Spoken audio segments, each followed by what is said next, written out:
E dirò di più, già c'è quando partono, quindi il problema non è quello.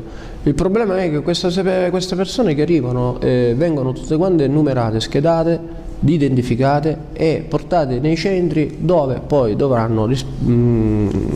faranno le domande di accoglienza come rifugiati.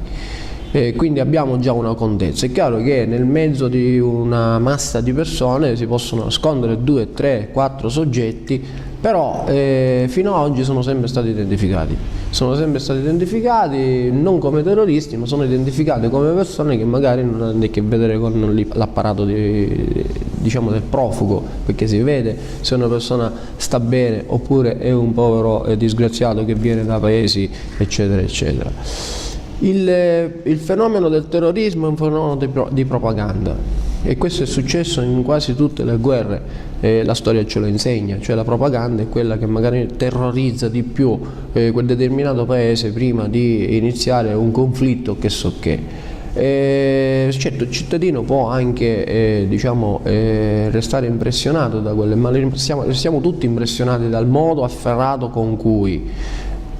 Il problema delle forze politiche, a mio modo di vedere, sono molto conflittuali e in questo momento fanno proselitismo elettorale sulle disgrazie altrui, perché io ho sentito vari confronti politici, ancora cose concrete non ne ho viste. La trattazione dell'immigrato è molto difficile perché non sappiamo da dove proviene, non abbiamo mai una certificazione della sua identità certa, i paesi da dove provengono sono paesi che comunque sono in conflitto o non hanno un governo stabile, quindi non accettano poi il soggetto come soggetto del loro paese.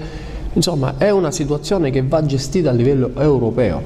È chiaro che noi siamo quella famosa isola sul Mediterraneo che è il primo baluardo da parte di questi soggetti che devono venire in Europa e ci facciamo il carico e il peso di tutto questo.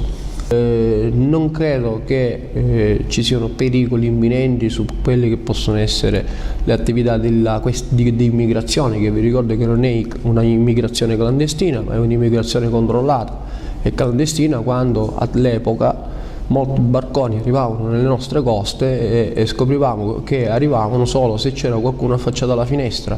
Oggi sappiamo da dove partono, li andiamo a prendere e li portiamo noi, quindi sono molto più controllati. L'operazione Mare Nostrum, che apparentemente è molto criticata da tutti, noi abbiamo sempre detto che era un'operazione intelligente, poiché permetteva proprio di andare a controllare il flusso. Perché è un po' come la prostituzione, scusi tra virgolette, cioè tutti pensano di debellarla ma non la debellerà mai nessuno, perché è un fatto intrinseco della natura umana, bisogna solo controllarla. Quindi gli sbarchi in questo momento non possono essere interrotti se non c'è un accordo bilaterale, come è successo in Albania diversi anni fa. Non è nel momento possibile da parte dei governi europei fare degli accordi con paesi che ragionano con 7 capi tribù, e quindi questi sbarchi continueranno ad esserci e noi dobbiamo fare in modo che questi sbarchi siano controllati. Quando arriverà il momento di poter fare degli accordi